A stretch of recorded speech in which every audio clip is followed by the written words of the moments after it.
So hello everyone, এখন আমরা আছি দত্তপুলিয়াতে। তো এই জমিটাতে আমাদের ভূঅস্ত্র সুপার ইউজ করা হয়েছিল। তো তার পাশের জমিতে, এই জমিটাতে কিছু ইউজ হয়নি। এটাতেও শস্যে বসানো হয়েছে, এটাতেও শস্যে বসানো হয়েছে, বাট ডিফারেন্স অনেকটা। তো আমাদের সঙ্গে আছে দাদা।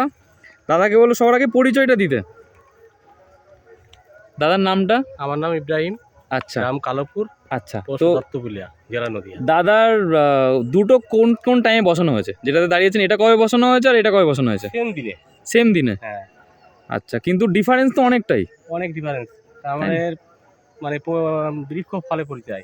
আচ্ছা একদমই তাই। মানে এইটার এখনো গাছ যতটা না বেরিয়েছে, কিন্তু এইটা অনেক ভালো বেরিয়ে গেছে। আর দেখে মনে হচ্ছে যেন অনেকটা টাইমের ডিফারেন্স। তো গাছ জাস্ট অসাধারণ, শস্যে বোনা হয়েছে। তো এরপরেও কেমন কি ফলন হবে সেটা আমরা নেক্সট ভিডিওতে দেখাবো। বাট একটা জিনিস বোঝা গেল যে ভূঅস্ত্র দেওয়াতে গাছটা অনেক ভালো হয়েছে, তাই না দাদা? হ্যাঁ, অবশ্যই ভালো হয়েছে বলি তো একদম একদম একদম একদম দারুণ।